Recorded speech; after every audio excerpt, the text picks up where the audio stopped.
Assalamualaikum warahmatullahi wabarakatuh. Perkenalkan, nama saya Santi Rahmawati dengan NIM 2003596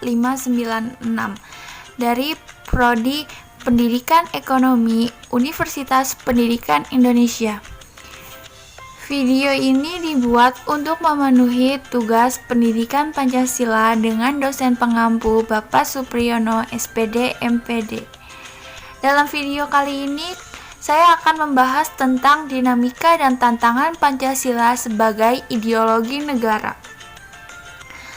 Pancasila adalah ideologi dasar bangsa Indonesia, yaitu sebagai nilai-nilai yang mendasari segala aspek kehidupan bermasyarakat di Indonesia.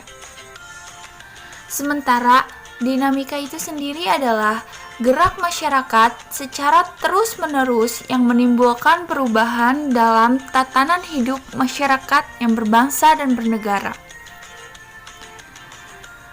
Apa saja dinamika Pancasila sebagai ideologi negara? Dinamika Pancasila mengalami pasang surut sesuai orde pemerintahan yang ada. Yang pertama dimulai dengan Orde Lama. Pada masa Orde Lama, Pancasila dipahami berdasarkan paradigma yang berkembang pada situasi dunia yang diliputi oleh tajamnya konflik ideologi. Pada saat itu, kondisi politik dan keamanan dalam negeri diliputi oleh kekacauan dan kondisi sosial budaya berada dalam suasana tradisional dari masyarakat terjajah menjadi masyarakat merdeka. Orde Lama adalah masa pencarian bentuk implementasi Pancasila, terutama dalam sistem ketatanegaraan. Pada masa Orde Lama ini, banyak terjadi penyimpangan dalam badan Undang-Undang Dasar dan Pancasila. Juga terjadi hal-hal yang tidak sesuai dengan harapan, seperti munculnya liberalisme dan komunisme. Yang kedua adalah pada masa era Orde Baru. Pada masa Orde Baru, Pancasila dijadikan ideologi politik oleh para penguasa. Hal ini bisa dilihat dari berbagai kebijakan yang dikeluarkan pemerintah berkaitan dengan keseharusan elemen masyarakat yang harus berdasarkan pada Pancasila.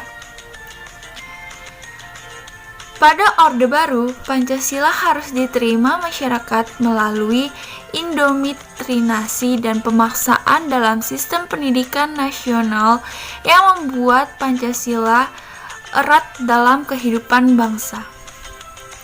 Selanjutnya adalah Pancasila pada masa reformasi. Pancasila sebagai reinterpretasi, yaitu harus selalu diinterpretasikan kembali sesuai dengan perkembangan zaman.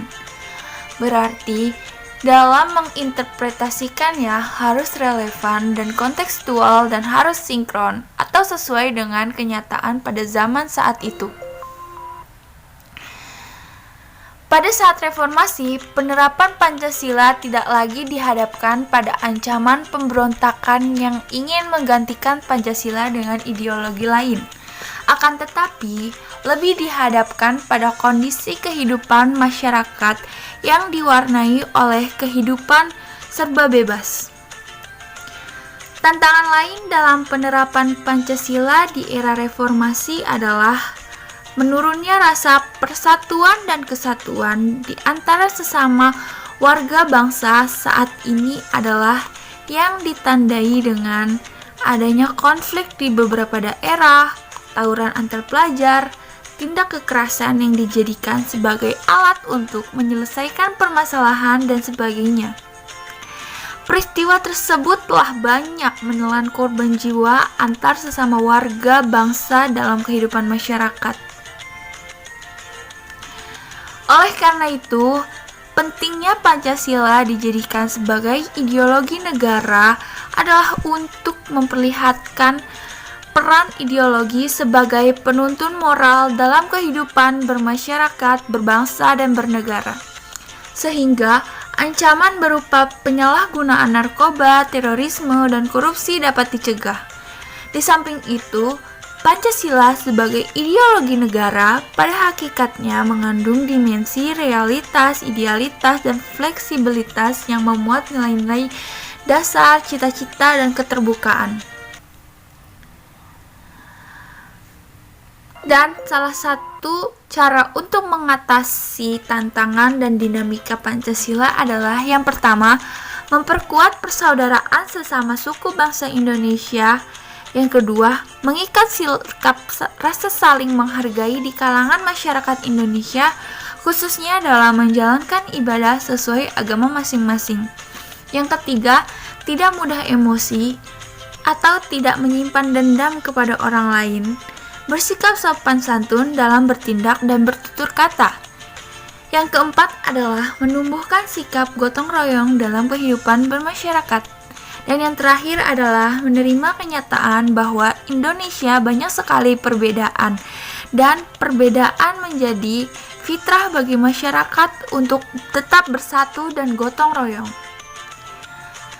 Sekian materi yang dapat saya sampaikan, kurang lebihnya mohon maaf. Wabillahi taufiq wal hidayah. Wassalamualaikum warahmatullahi wabarakatuh.